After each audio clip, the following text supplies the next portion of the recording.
Bonjour et bienvenue à Hop dans le Wok. Aujourd'hui, on va faire une omelette japonaise qu'on appelle aussi le tamagoyaki.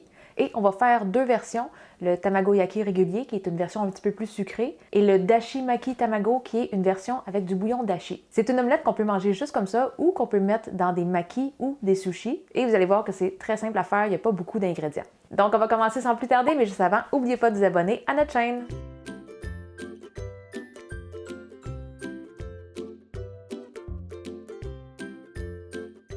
Donc pour faire une omelette, on va commencer avec 3 œufs.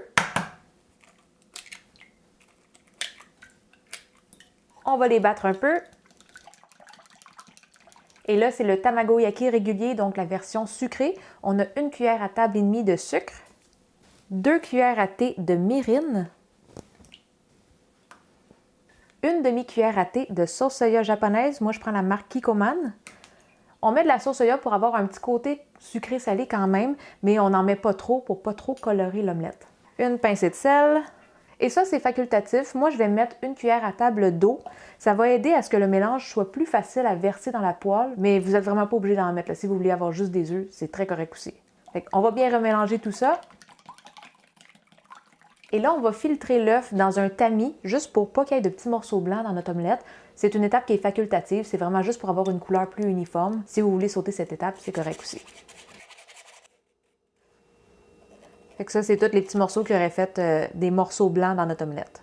Et là, on est prêt à la cuisson et idéalement pour cette recette-là, ça nous prend une petite poêle à tamagoyaki. C'est une poêle qui est rectangulaire. Ça facilite beaucoup la formation de l'omelette pour avoir des côtés droits. Vous pouvez, si vous voulez, le faire avec une poêle ronde. C'est juste un petit peu plus dur de former un beau rouleau. C'est une poêle qui est anti-adhésive. Moi, je l'ai achetée dans une épicerie asiatique. Ça tournait autour de 20 $, mais vous pouvez aussi en acheter sur Internet. Une autre chose à préparer avant de débuter la cuisson, ça va être de huiler un essuie-tout parce qu'on va utiliser ça pour venir graisser la poêle. Même si c'est anti-adhésif, ça va aider à ce que l'œuf ne colle pas trop. Une autre chose à garder pas trop loin, un petit tapis de bambou, parce qu'une fois qu'on a terminé la cuisson, on va venir juste mettre l'œuf dedans et le former. On va y laisser un petit temps de repos juste pour qu'il ait bien sa forme. Si jamais vous êtes confortable à travailler avec des baguettes pour tourner l'omelette, vous pouvez y aller avec juste ça.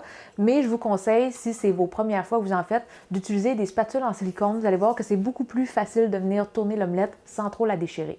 Donc, une fois qu'on a tout préparé, on va commencer la cuisson. On va chauffer la poêle à feu moyen. Moi, je vais feu moyen, limite feu moyen doux. J'essaie d'avoir une température qui n'est pas trop élevée parce que je veux éviter que l'omelette brunisse trop. Mais ça, c'est vraiment juste pour avoir une omelette qui est plus jaune. C'est pas grave si ça brunit. Vous pourriez le faire à feu moyen élevé si vous voulez. Une fois que la poêle est chaude, on va venir la huiler avec l'essuie-tout.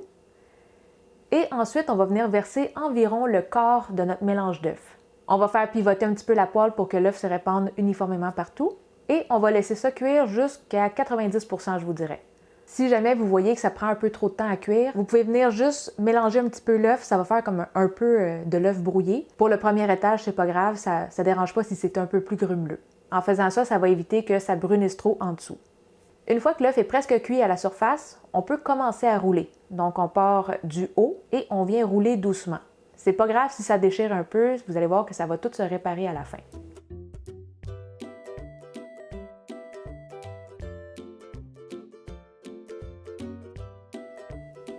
Une fois qu'on arrive au bout, on peut venir juste presser un petit peu avec la spatule pour y donner une forme.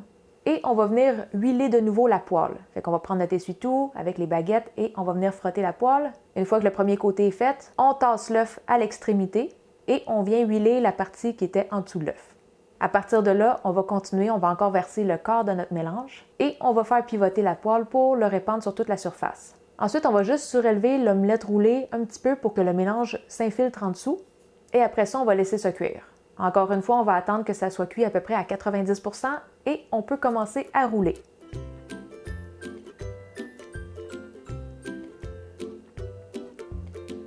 On va répéter les mêmes étapes jusqu'à temps qu'on n'ait plus de mélange.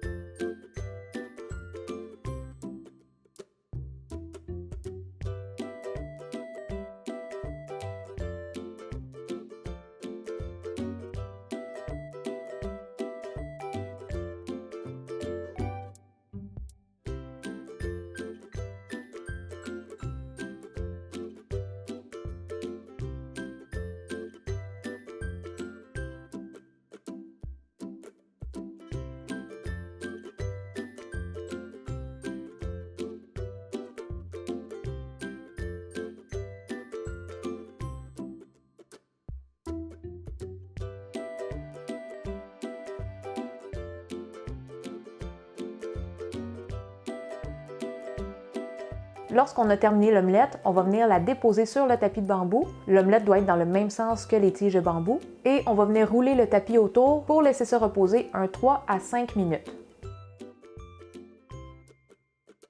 Et là, on va laisser l'omelette reposer pour son 5 minutes et on va commencer à préparer tout de suite la deuxième omelette au dashi. Encore une fois, on a besoin de 3 œufs.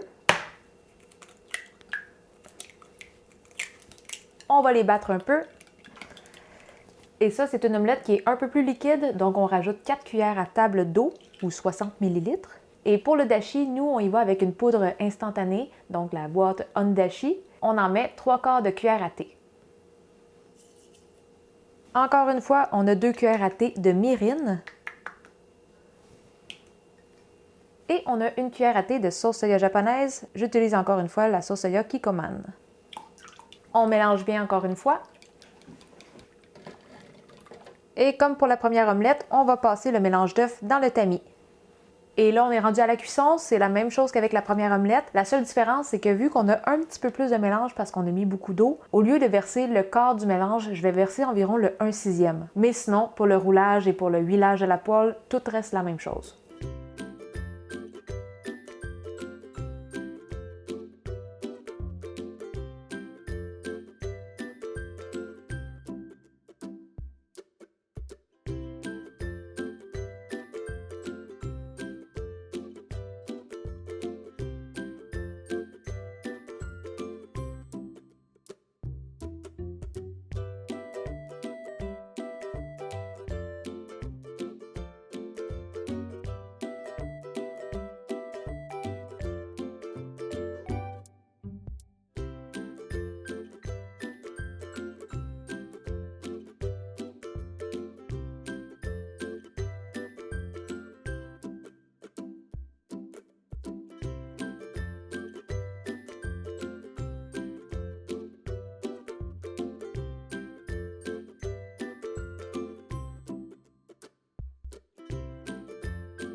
On va commencer par déballer la première omelette qu'on a faite parce que ça fait un petit bout qu'elle repose, comme 15 minutes. C'est pas grave là, si c'est plus que 3 à 5 minutes.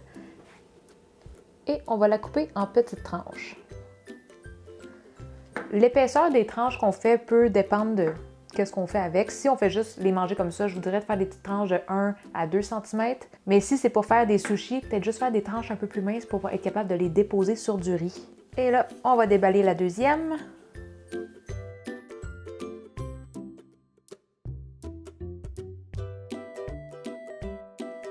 Si jamais vous voulez faire des makis, vous voulez savoir comment les rouler, comment faire votre riz à sushi, on avait déjà fait une petite vidéo pour vous expliquer comment faire. On n'avait pas les omelettes dedans, mais dans le fond, c'est le même principe qu'avec toutes les autres garnitures.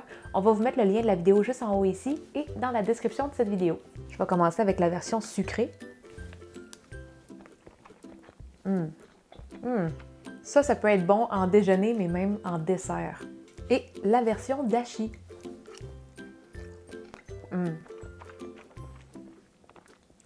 J'avoue que ma préférée, c'est la dashi.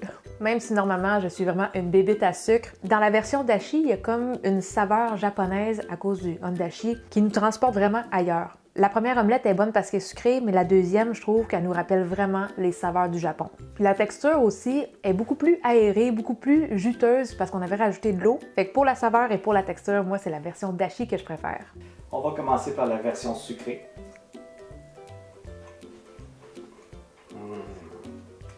Magnifique, tellement doux, tellement des bonnes saveurs. Et maintenant la version dashi. Oh! Vous devez essayer la version dashi, c'est vraiment comme au resto. Excellent!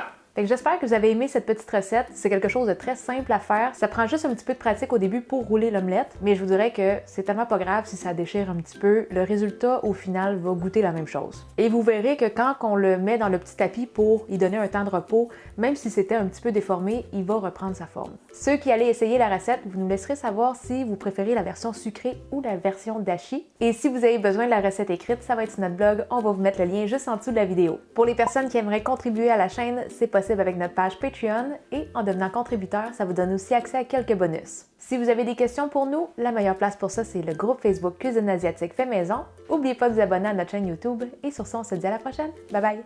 Est-ce que tu veux qu'on aille chercher Amy pour quand même goûter? Ça fait quand même 1h qu'elle dort, là. Il est en train d'aller réveiller Amy pour qu'elle puisse goûter.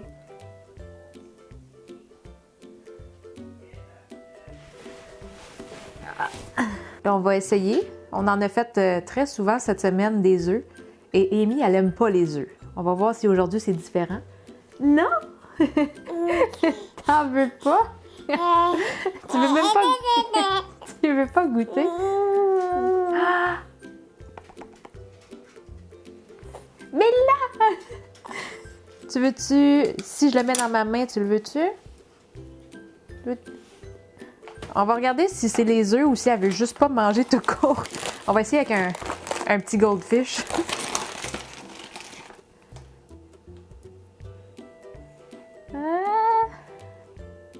Elle veut pas vraiment le manger plus. Ah, je pense qu'elle a juste pas faim. Hein? Quand on se réveille, on veut pas manger nécessairement. Hein? Hein, maman, elle est pas insultée si tu veux pas manger ses œufs. On réessaye une dernière fois.